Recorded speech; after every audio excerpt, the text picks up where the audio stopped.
Bonjour à tous, bonjour à toutes.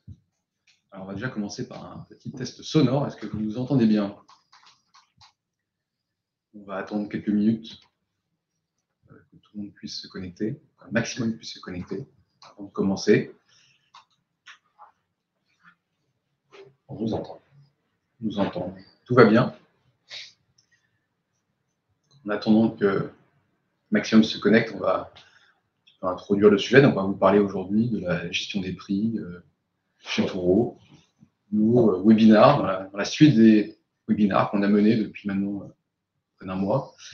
On a parlé de protection plan, français de plan de protection. On a parlé, pour ceux en tout cas qui sont impactés, de Connect. Et aujourd'hui, on va vous parler de la gestion des prix avec Marie-Jeanne, qui est à côté de moi. On va se présenter dans quelques minutes. On va attendre encore 1 ou 2 minutes.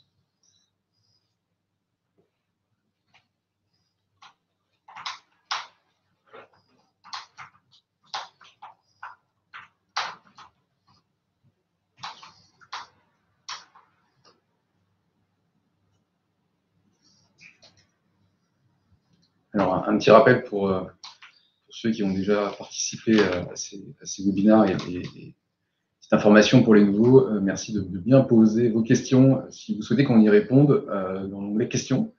Après, vous avez l'onglet chat pour discuter entre vous, mais l'onglet questions pour les questions, s'il vous plaît. Comme ça, on a une équipe de choc à côté qui va répondre au fur et à mesure, qui va essayer de répondre. Et on se réservera un peu de temps à la fin aussi pour répondre à quelques questions qui n'auraient pas eu de réponse en avant. Parti? Et on est parti.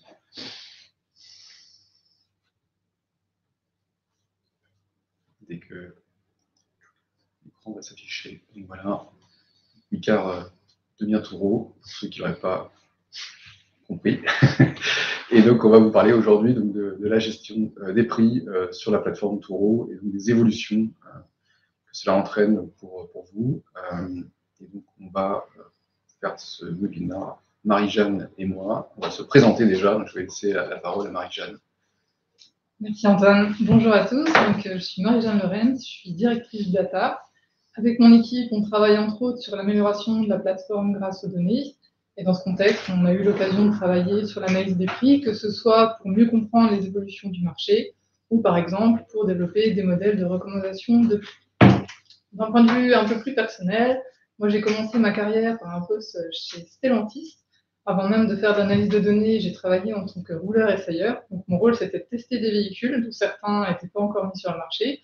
Par exemple, à l'époque, donc ça date un peu, mais j'avais eu l'occasion de tester par exemple la Peugeot 3008 ou la Peugeot RCZ.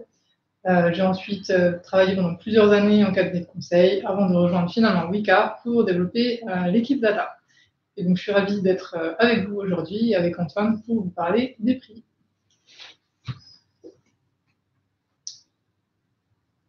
Donc moi, Antoine Lacharmoise, donc directeur marketing chez Wicard depuis près de 4 ans maintenant.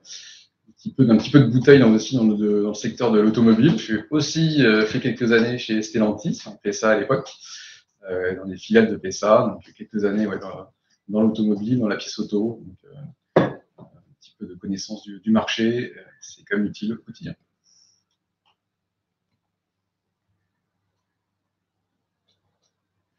Donc, on va pas dérouler forcément l'agenda, mais en tout cas, voilà, on va vous parler déjà du prix et comment définir son prix chez Touro, puis on expliquera après ce qui change, comment fixer ce prix et comment l'affiner. On va voir qu'il y a quand même pas mal d'évolutions, de nouveautés chez Touro par rapport à ce que vous avez pu connaître chez vous. Donc, le prix chez Touro, on va voir ensemble de quoi on parle. Le premier point important, c'est que c'est vous qui fixez votre prix et vous pouvez le personnaliser au jour le jour. Antoine et moi, on va vraiment vous présenter comment le faire, comment optimiser vos revenus grâce à votre prix. Ce prix que vous allez définir va couvrir une période de location de 24 heures maximum et un certain nombre de kilomètres. Par défaut, le kilométrage de vos locations sera de 200 km par jour. Ce qu'il faut savoir aussi, c'est que chez Wicard, à peu près 70% de nos locations se faisaient avec moins de 200 km par jour. Il est donc très probable que vos invités fassent réellement moins de kilomètres que ce que vous intégrez, vous, dans votre prix. Si vous le souhaitez, vous pouvez aussi inclure plus de kilomètres. ça vous permet d'en faire par exemple un avantage concurrentiel, ou vous pouvez aussi décider de proposer plus de kilomètres et adapter votre prix à la hausse pour finalement couvrir des voyages qui font une plus grande distance. Donc les points importants ici sur le prix Turo, c'est votre prix couvre par défaut 24 heures de location et 200 km. On va prendre un exemple pour que ce soit plus concret. Donc, sur une location qui démarrerait le vendredi à 18 h et qui se terminerait le dimanche à 23 h, le prix qui sera calculé intègre 3 jours de location et un maximum de 600 km. Donc, on vient de voir ensemble que la majorité des locations se faisaient à moins de 200 km par jour. Mais on va maintenant voir comment ça se passe si vos invités font plus de kilomètres que ce qu'ils ont initialement payé. Dans ce cas, comme précédemment, l'invité va payer des kilomètres additionnels après la location. Le prix unitaire de chaque kilomètre additionnel sera calculé automatiquement à partir du prix de votre location. Vous n'avez absolument rien à faire pour ça. Vous recevez ensuite 90% du montant des kilomètres additionnels de cette location. On va voir ensemble avec un exemple comment ce prix est calculé. Donc si j'ai un prix de 60 km par jour pour 200 km, pour connaître le prix de mes kilomètres additionnels, c'est très simple. Je divise simplement mes 60 € par mes 200 km. J'obtiens un prix au kilomètre de 30 centimes, pour lequel, en tant que hôte, vous toucherez 27 centimes pour chaque kilomètre fait en plus par votre invité. Par rapport au prix chez Wicar, il va y avoir 2 changements majeurs. Le premier, c'est la manière de compter le nombre de jours de location, puisque comme on l'a vu, chez Turo, au-delà de 24 heures de location, une nouvelle journée est payée, ce qui est vraiment un avantage pour vous. Le deuxième changement, c'est le passage d'un prix qui était défini chez Wicar comme un prix par jour et un prix par kilomètre, à un seul prix par jour qui inclut cette fois-ci une distance maximale. C'est tout à fait légitime de se demander pourquoi on a réalisé un tel changement. Donc, premièrement, il faut savoir que c'est une forte demande du marché, notamment des invités, qui recherchent de plus en plus vraiment de transparence et de simplicité. La comparaison des véhicules entre eux va être beaucoup plus simple, il n'y aura plus de mauvaises surprises et vos invités savent vraiment ce qu'ils disent. Même au-delà de la plateforme Turo, la comparaison avec d'autres loueurs de véhicules va être aussi plus simple. Et donc, vous pouvez être mieux valorisé. Par exemple, on a de plus en plus d'invités qui passent par des sites de comparaison, comme Kayak ou Liligo, et on a beau être sur de l'autopartage, aujourd'hui, les invités vont comparer votre offre avec d'autres offres. Et donc, le fait d'être aligné sur un standard marché va vraiment vous aider à être plus visible et à attirer plus d'invités.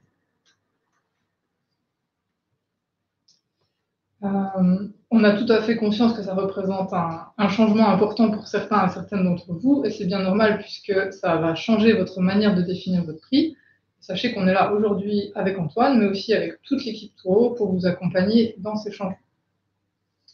Donc on a vu ensemble que ce prix inclut les principaux changements et les principaux changements que ça va avoir par rapport à Wicar. Je vous propose qu'on regarde maintenant comment vous allez pouvoir définir vos prix chez Turo. Pour commencer, il y a 2 éléments qui vont vous aider.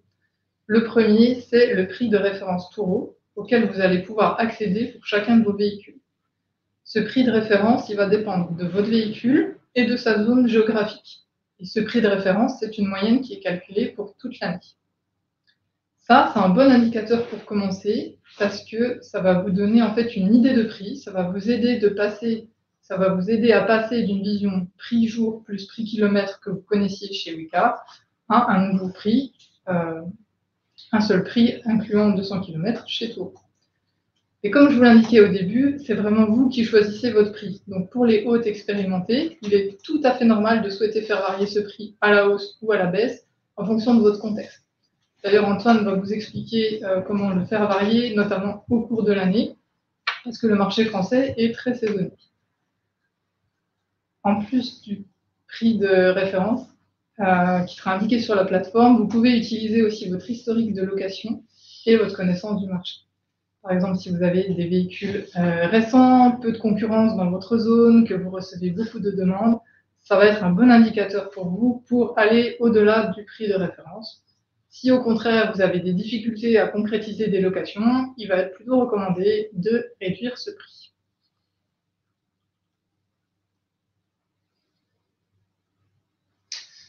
Alors, au-delà du prix de référence et de votre connaissance du marché, évidemment, on ne peut que vous conseiller de suivre de près la concurrence et l'état du marché. On a vu encore cet été, on a vu que le marché était assez agressif, que les prix baissaient fortement, en particulier chez les loueurs traditionnels.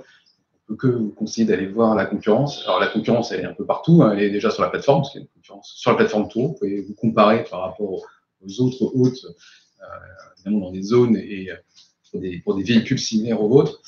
Mais la concurrence est évidemment ailleurs aussi. Chez les loueurs traditionnels, on peut que vous conseiller d'être évidemment moins cher que eux. Historiquement, en tout cas, on a plutôt essayé d'être autour de 30% moins cher qu'eux. Et sur les comparateurs, donc Marie-Jeanne en parlait tout à l'heure, ça devient comme des acteurs prépondérants dans ce secteur. Après, je dirais, les avions, maintenant, ils attaquent aussi la location de voitures, ils deviennent de plus en plus gros. Donc, on voit en un seul coup d'œil, finalement, le prix sur le marché. Donc, c'est quand même un outil d'aide à la décision, en tout cas, peut-être pour moi, pour vous rassurer, qui est comme utile pour valider vos prix. Alors, on a vu comment fixer son prix. Maintenant, on va voir comment on peut l'affiner après avoir fixé un prix global. Donc, il y a plusieurs outils en fait pour pour ajuster votre prix. Donc, évidemment, les prix, vous le savez bien, ils vont fluctuer en fonction de l'année et de la saisonnalité. Donc, on est dans une activité qui est évidemment très liée quand même aux vacances. Donc, on voit une saisonnalité qui augmente à partir des vacances de Pâques, qui augmente jusque très fortement en juillet-août, puis qui redescend avec un petit rebond après à Noël. C'est le comportement, je dirais, le plus fréquent. Et, évidemment, certains peuvent être moins impactés par cette saisonnalité, mais c'est comme ce qu'il y a de plus fréquent chez nous au regard évidemment d'une clientèle qui est comme très liée aux vacances et au week-end. Donc pour ajuster vos prix, donc plusieurs outils. Le premier, évidemment, donc définir des prix au jour le jour. Vous pouvez définir par jour un prix, évidemment, pour tous les jours de l'année. Évidemment, un prix qui est trop bas, ça je ne vous l'apprendrai pas, mais c'est une perte d'opportunité s'il est trop haut, c'est une perte de rentabilité s'il est trop bas. Donc à vous évidemment d'ajuster votre prix en fonction de la saisonnalité dans votre zone. Ça, chacun évidemment sera assez regardant de ce qui se fait, mais il y a cette possibilité. On verra après d'ailleurs comment le faire avec des outils beaucoup plus performants sur la plateforme Touro et qui répondent d'ailleurs à une forte attente de nos hôtes sur la capacité à pouvoir gérer en masse des prix. Donc, on y reviendra un petit peu plus tard.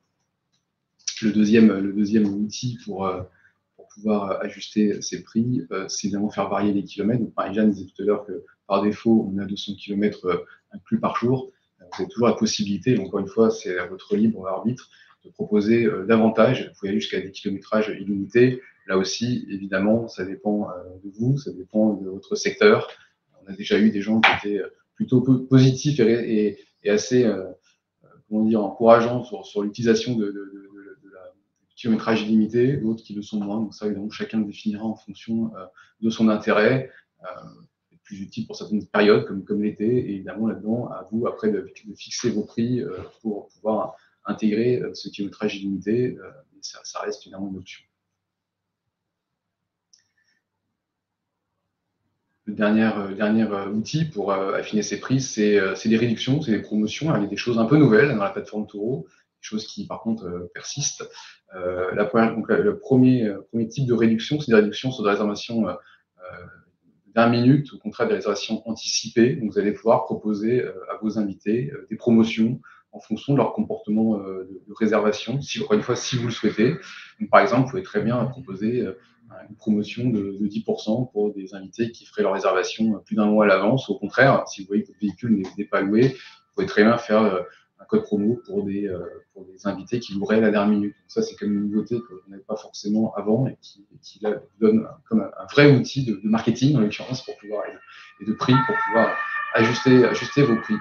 Le deuxième point, il est persistant, hein, c'est la dégressivité, hein, c'est comment proposer même des prix en fonction de la durée du voyage et inciter évidemment des invités à prendre des durées plus longues ou vous être plus compétitif sur des durées plus longues. Donc ça ne change pas. Il y a toujours un prix dégressif par défaut qui sera proposé dans la plateforme.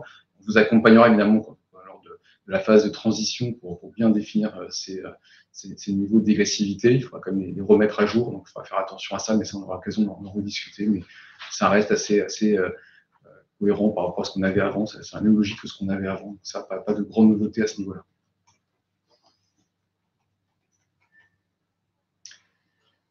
Alors, on a parlé donc comment affiner son prix. Au-delà donc, de ces adaptations, on a aussi quelques nouveautés pour vous gagner plus, en particulier donc en facturant des services qui n'étaient pas avant facturables, en tout cas qui n'étaient pas dans la plateforme. Donc, la livraison, vous aurez la possibilité de pouvoir facturer, encore une fois, si vous le souhaitez, la livraison en gare, en aéroport ou à toute autre adresse évidemment qui vous arrange. Vous pouvez le facturer directement dans l'application, donc ça c'est comme la grande nouveauté. Évidemment, livraison gare aéroport, ça vous permet d'attirer une clientèle touristique, alors touristique nationale, ça vous l'avez déjà, demain encore plus internationale avec Turo, mais même la nationale évidemment bénéficie de ça, et là donc, vous aurez la possibilité de pouvoir facturer, donc de pouvoir aussi maximiser vos revenus. Et alors, quelque chose d'assez nouveau là aussi, vous aurez la possibilité de pouvoir en fait livrer le véhicule à une adresse définie choisie par votre invité, par votre locataire, évidemment dans un rayon que vous avez vous-même choisi. Donc, par exemple, si vous avez un lieu de livraison principale à un endroit donné, qui peut être votre domicile ou un autre, et que vous décidez en fait de livrer à moins de 100 km, un locataire pourra choisir en fait cette adresse dans ce rayon-là et dire je veux que vous me livrez le véhicule dans ce rayon, dans cette adresse-là directement. Évidemment, là encore, moyennant ou pas facturation, ça c'est encore votre libre arbitre.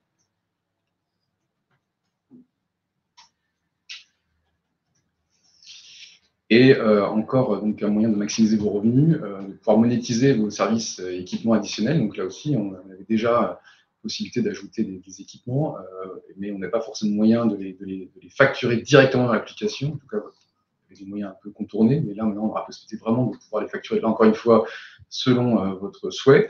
Alors vous verrez, il y a beaucoup de services additionnels possibles dans l'application Turo. Il y a les plus classiques, les sièges bébés, sièges enfants, il y a les coffres de toit, il y a les frais de nettoyage, il y a beaucoup de choses. Et encore une fois, c'est à vous de choisir ce que vous voulez facturer ou pas. Évidemment, proposer des services, vous le savez, c'est un bénéfice pour vous pour attirer plus de clientèle, et pouvoir les facturer, c'est aussi un moyen pour vous de maximiser vos revenus. Donc, encore plus de moyens de gagner plus et encore plus d'options. Si vous souhaitez, vous aurez pas mal d'idées aussi sur des nouveaux services auxquels on ne pense pas forcément, mais la plateforme vous en donnera quelques-uns pour vous aiguiller là-dedans.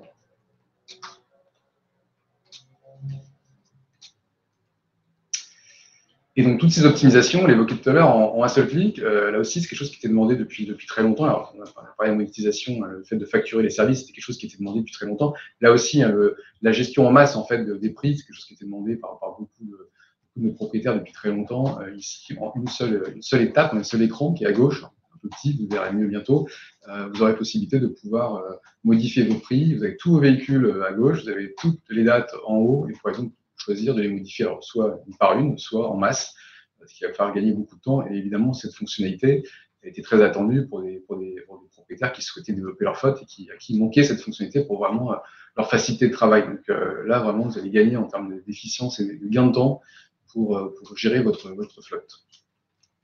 Voilà, donc je crois qu'on a fait un peu le portrait global de comment affiner ses prix, comment les ajuster et quels sont donc les nouveaux services que vous pouvez facturer. On va voir un petit peu s'il y a quelques questions déjà auxquelles il faut répondre, si notre équipe de choc a répondu à tout.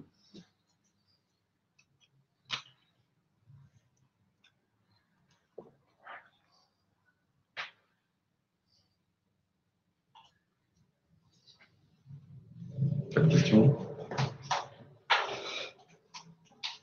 Oui, non, je me tourne vers les... Alors, en attendant que les questions arrivent, juste pour les prochaines étapes, ça permettra de laisser le temps un petit peu de poser les questions. Les prochaines étapes, donc, on a eu une série de webinaires depuis septembre, comme je l'ai évoqué tout à l'heure. On arrive bientôt dans la deuxième phase, qui va être la phase justement de transition. Là, vous allez pouvoir en fait lister vos véhicules sur la plateforme Turo. Donc, on va revenir vers vous bientôt, comme on vous l'avait dit, ça va être annoncé. Mais patience, ça va venir très vite, et toutes les équipes WeCar Turo sont évidemment là pour vous accompagner dans cette phase-là. Toutes les équipes commerciales seront là en fait pour vous accompagner, si vous le souhaitez, dans cette phase maintenant d'activation qui va nous venir vraiment très vite. Donc, j'ai dit rester connecté, ça va venir très vite. Beaucoup de remarques et d'incompréhensions. Je reviens aux questions. Par exemple, beaucoup de remarques et d'incompréhensions sur les 200 km inclus. les locataires ne font jamais autant de kilomètres. Oui, donc c'est ce qu'évoquait Marie-Jeanne tout à l'heure. En moyenne, en fait, les locataires font plutôt autour de 150 km et avec beaucoup de gens qui en font moins. Je pense qu'il faut vraiment le voir comme le nombre de kilomètres maximal que votre locataire sera autorisé à faire pour le prix qu'il a payé dans cette location-là. Si maintenant, vous, sur le marché sur lequel vous êtes situé, vous constatez que les locataires font plutôt 100 km, du coup, on vous encourage à définir un prix qui prend en compte le fait qu'ils ne font en général que 100 km. Effectivement, si vous allez tarifer 200 km alors que vos locataires n'en font que 100, vous allez avoir plus de mal à concrétiser vos locations puisque vous risquez d'être au-dessus du marché. Donc c'est ça qu'il faut prendre en compte. Les 200 km, c'est vraiment la valeur maximale que le locataire va pouvoir faire pour ce prix-là. Ensuite, les kilomètres additionnels seront facturés. Donc, comme dit Marie-Jeanne, notre conseil, c'est plutôt de s'adapter à ce que vous avez connu. Alors, on a déjà eu des discussions avec certains d'entre vous. Donc, en tout cas, notre recommandation, nous, c'est plutôt de s'adapter à ce que vous avez connu. Quel impact sera sur le nombre de kilomètres qui sera fait demain, sera à vous après justement de réajuster si vous vous rendez compte qu'il y a une augmentation du nombre de kilomètres. A priori, il n'y a pas de raison que parce que j'ai 200 km que je vais forcément faire 200 km. Donc, si en effet avant j'en faisais 100, ça peut peut-être jouer un peu à la marge, mais ce sera à vous après d'ajuster les prix en conséquence. Mais ça, on pourra aussi vous donner des éléments sur votre historique, mais vous connaissez un petit peu. Nous, on vous conseille en tout cas d'appliquer cet historique pour fixer ce prix. Bonjour, y a-t-il un calendrier pour les tarifs intelligents? Y a-t-il une fonctionnalité de tarification intelligente? Alors, oui, mais pas tout de suite, puisque comme là, en fait, on arrive sur une nouvelle plateforme, il faut, d'un point de vue data, je peux tourner vers Marie-Jeanne, il faut un peu d'historique pour construire ce type de tarification intelligente. Donc, on va attendre un petit peu qu'on ait un peu plus d'historique pour pouvoir l'avoir, mais il existe sur la plateforme Touro, sur les autres pays, et donc il arrivera bientôt sur la France, dans quelques mois, le temps qu'on arrive à avoir l'historique nécessaire pour le calculer, pour vous le proposer. Ouais, il y a aussi toujours évidemment au choix du propriétaire de l'utiliser ou de ne pas l'utiliser. Il y a une option de prix automatique.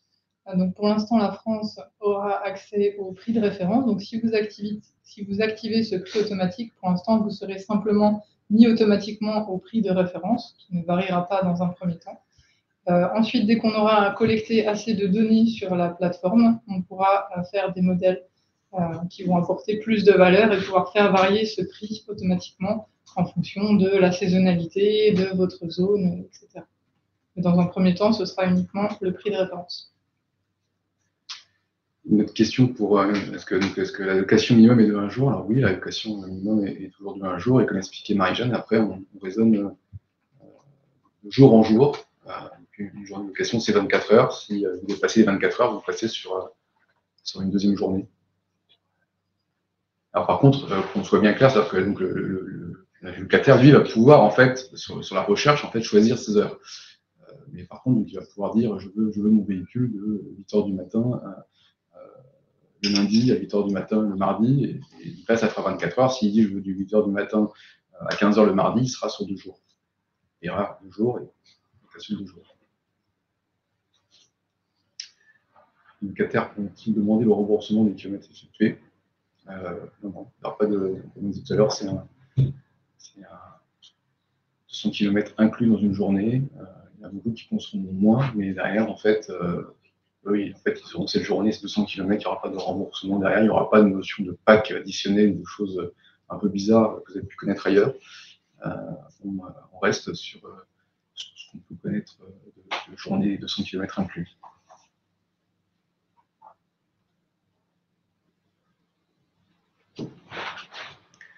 Alors, on a seulement la possibilité d'avoir un prix fixe toute l'année normalement. Alors, on n'a pas dû être assez clair. Il y a la possibilité de pouvoir définir un prix et de l'ajuster vraiment au jour le jour. Donc ça, vraiment, vous pouvez définir. C'est important, on l'a dit tout à l'heure, parce que pour beaucoup, c'était une évidence, mais en effet, on a souvent la question, même chez Wika, est-ce que je peux en effet changer le prix tout au long de l'année? Est-ce que je peux l'adapter en fonction de la saisonnalité? La réponse, elle a été oui chez Wika, elle est toujours oui sur Touro. Il y a toujours possibilité de changer ce prix tous les jours si vous le souhaitez, par période si vous préférez, c'est plus classique. Mais oui, vous avez toujours la possibilité d'avoir un prix adapté en fonction des jours et en fonction de vos souhaits. La fonctionnalité est même assez simple. Vous pouvez en quelques clics, augmenter tous vos prix. Si justement, par rapport au prix de référence, vous voulez vous positionner au-dessus, vous allez facilement pouvoir bouger tous vos prix d'un seul coup. Enfin, il y a vraiment des fonctionnalités très pratiques pour vous pour affiner vos prix au jour le jour. C'est le dernier écran qu'on a vu, mais en effet, là, vous avez la possibilité de vraiment choisir une période et de pouvoir appliquer le prix. Donc, si vous souhaitez dire je mets un prix à 100 du 1er janvier au 1er mai et après dire du 2 mai au 31 août, je vais avoir 120, vous allez pouvoir choisir et pas les faire un par un, vous allez pouvoir choisir l'ensemble de la période et surtout l'appliquer sur l'ensemble de vos véhicules ou pas. Encore une fois, tout est possible. Est-ce qu'il faut télécharger une nouvelle application de Turo? Alors oui, il faut une nouvelle application. L'application Wicar ne sera plus disponible dans quelques semaines. Donc il faudra télécharger la nouvelle application Turo. Alors, on l'avait dit lors des précédents webinaires, hein, une très grande partie de vos données évidemment sera migrée en fait sur la plateforme Turo. Alors je dis une grande partie parce qu'il y aura toujours des choses à vérifier et éventuellement modifier si vous le souhaitez. Ce sera toujours à vous de vous assurer que ça correspond toujours à vos préférences. Mais il faudra télécharger une nouvelle application et évidemment ce sera beaucoup plus pratique de faire tout ça sur l'application comme c'est plus pratique de le faire sur l'application. Donc, je vois le téléphone du demandeur. Sera-t-il visible? Je passe du temps à échanger par message avec les nouveaux locataires sur des problèmes de permis, de CB, de libre rendez-vous. Merci. Donc, le numéro de notre téléphone, il sera toujours visible après la réservation. Mais il n'y a pas de nouveauté à ce niveau-là. Ça restera comme ce que vous avez connu sur la plateforme Wicar.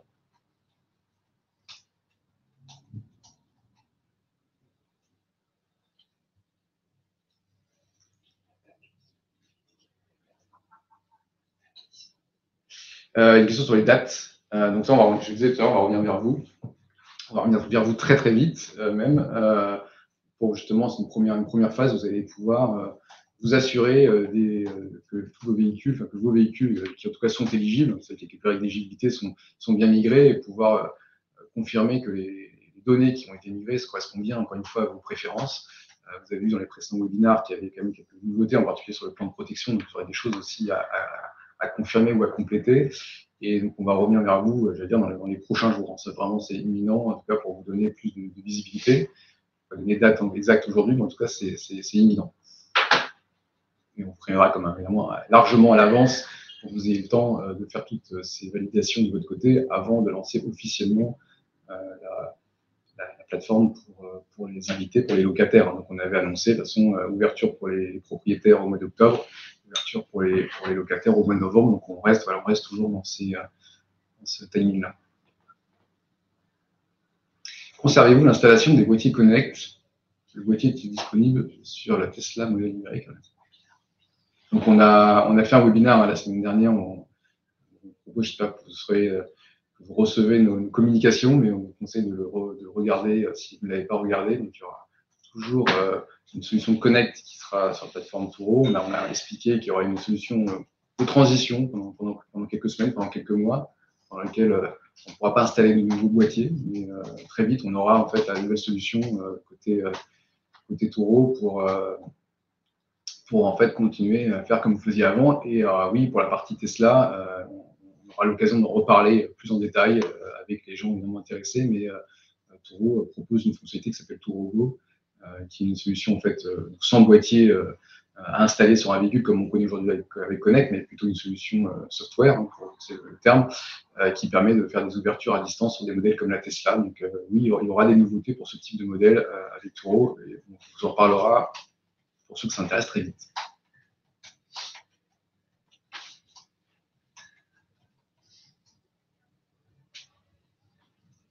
Et on a fait le tour des questions.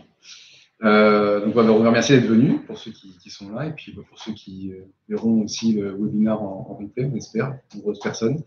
Donc, comme je le disais, très très vite, on va revenir vers vous pour la suite des événements, donc, octobre pour l'activation de vos comptes sur Turo, et puis novembre pour le passage pour tout locataire et toute la demande sur le site Turo. Donc, à très vite pour de nouvelles aventures.